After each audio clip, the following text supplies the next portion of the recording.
everyone, welcome, I'm Pam. Soon I'll be 65, 3 weeks to be exact. And more so than ever before, I'm thinking about the quality of my life and how has my emotional well-being been, and what do I want it to look like? In my 20s, 30s, 40s, and even 50s, I never used the term emotional well-being. I just kind of went day by day and allowed life to kind of lead me, because I was working, I had a career in education, and my day was structured literally by the bell in a school. And my emotions, I never really thought about my emotions creating my reality, or my thoughts creating my reality, my words creating my reality. I had heard this a lot. I have studied a lot of the law of attraction, and I do think there's validity to that. And so when I say that thoughts create my reality, that's what a lot of the law of attraction is. That's like the basis of the concept, the law of attraction. And I do believe that. But now that I'm in my mid-60s, to me, most importantly is not what I do during my day, but it's the emotions that I attach to my day, and making sure that my thoughts and my words that I choose create peace and serenity for me. So 3 Sundays ago, I woke up and my first thought led me to feel anxious. And let me tell you why. 3 weeks and 3 days before that, I started watching my 2 granddaughters during the week, all day, from like 7 to 5:36 at night. I love doing this. I'm not complaining about that. This is not a complaint about how I was spending those 3 weeks. I love being with them. My daughter and my son-in-law were working out their work schedules, so they asked me if I would do this, and I said, yes, I would. So the last week that I was doing this full time, I left, and it was Friday night, and Saturday I was busy catching up on errands and grocery shopping, things like that. Sunday morning, I opened up my eyes. It must have been 5:30, 6 o'clock. And my first thought, I don't know why I thought this, but my first thought was, I'm not needed today. That was my first thought in the morning, waking up. I'm not needed today. Now, it doesn't matter whether that was true or not. Doesn't matter if it's true or not. First of all, no, let me back up. It's an irrational thought. That was an irrational thought. Does it matter if I'm needed or not that day? No, but that was my first thought. And my second thought was, my daughter and son-in-law don't need me at the house today. That was my second thought. I specifically remember these thoughts because I actually wrote them down when I got up. So that was the beginning of my Sunday. And I think that Sunday was the first day after those 3 weeks and 2 days that I didn't have to get up early and be somewhere by 7 o'clock. So it was open, and I didn't catch myself. The time to catch myself would have been the night before, because I know me, and I know that I have a tendency, even though I've been in recovery for almost 9 years, and I do have a wellness toolkit that I can use at any time. It's at my disposal anytime I want, 24/7. There are times when I don't catch myself. So I laid in bed, and the anxiety, the heaviness in my chest, it was growing and growing and growing.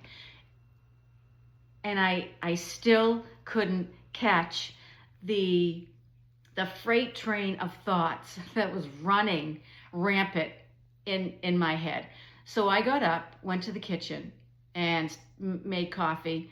I drank my water first, then I drank coffee.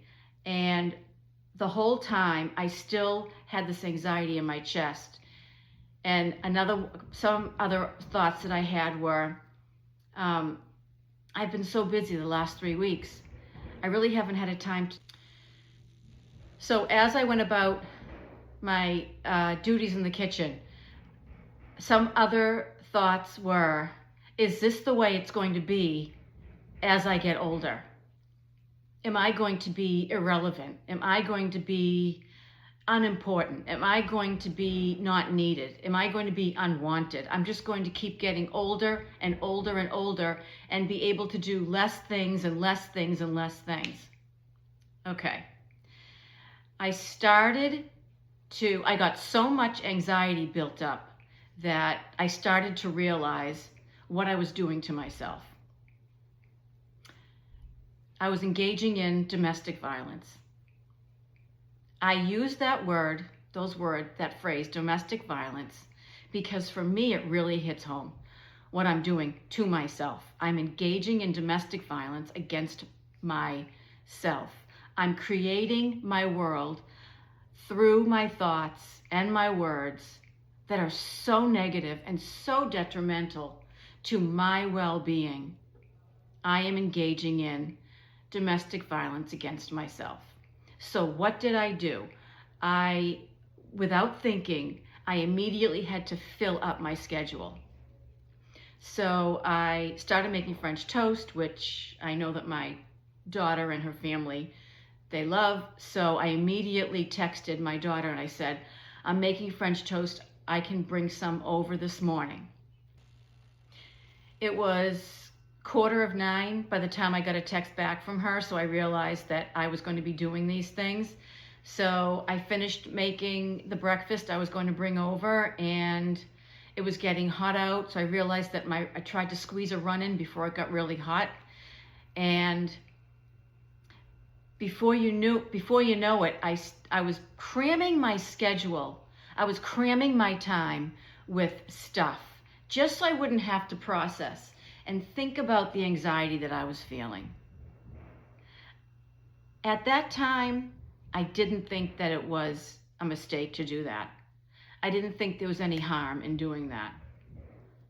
But there's harm in not sitting and processing and allowing myself to feel that anxiety about being unimportant, irrelevant, unwanted, old, just kind of hidden away from society. And had I sat with those feelings, even for just a few minutes, I could have taken a step back and not filled my morning with things. So now I'm rushing, because I told my daughter I'd be there by 9:30. Now I'm rushing to get there by 9:30. Then I would be rushing to get out the door to go for a run before it became 90 degrees outside. So I started to get anxious about being late. I don't like to be late. When I tell people I'm going to be somewhere, I like to be there at that time or before. So what I filled my morning with is not important. It's the fact that I did not process those feelings of anxiety, especially the ones that I've been having lately. You know, when I was in my 20s, 30s, 40s, and even early to mid 50s, I was working every day. I was working during the week, and my days were structured, and I had to be to work at a certain time, and I usually left at around the same time. And then my weekends were filled with things I couldn't do during the week. So those were kind of already scheduled for me. Now that I'm retired, and I've been retired for 11 years, and thank God, 9 years of that has been in recovery. The 11 years without recovery would not have been good ones, and they've been really, really great ones. As I mentioned before, I've been able to create and build a wellness toolkit, things that I use when I start to go down that rabbit hole of anxiety and just spiral without catching myself. So The thing to do, I have learned, is get to know myself. I got to know myself to a point where I really should have known Friday afternoon as I was driving home that this could be bad for me. I have plans for tomorrow. It was Friday afternoon. I have plans for tomorrow, which was Saturday, and that made me feel pretty secure about my relevance because I had things to do. Saturday night would have been a perfect time to say, look, tomorrow's Sunday. Sundays are kind of hard for me anyway. I don't have a pet right now, and when I did have a dog, my time was taken up with my dog. I'm kind of thinking I should get another dog, which is a big future possibility for me. That would have been the time to say, think about this. Process the anxiety that you might feel. Process the irrelevance that you might feel. Process the unwantedness that you might feel, the unimportance that you might feel. Tomorrow morning when you wake up, which is a time when I feel the most anxiety anyway, is when I wake up in the morning. It's not a debilitating anxiety, and it's not depression. It's a fear of the unknown, really.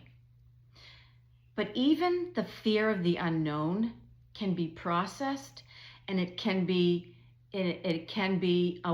actually, I'm learning how to take the fear of the unknown and that feeling that I'm irrelevant and unwanted at times, and I'm using it, I'm learning to use it as a guide to better my thought life. I do believe that fear, which is what that all is, I do believe that fear enters our life to be a teacher. Fear enters my life as a teacher. And the best thing I can do is to make sure that I look a couple of steps ahead, look a couple of hours ahead, look to the next morning, because like I said, the morning time is when I feel the most anxiety. So yeah, just wanted to share that with you because I think a lot of us feel like that. The older we get and we wonder and we might worry, which is fear, what's going to happen when we get older and we just, people aren't calling us anymore. Maybe our sons and our daughters that have families and grandchildren, we're not needed like we were before. Because right now my granddaughters are 3 and 7 months. So there's a lot of want and need for someone who's retired like myself to, pick up some of the slack that my daughter and my son-in-law, they can't do things. They both work full time. So if you can, if this resonates with you, please comment. And until next time, bye for now. Namaste.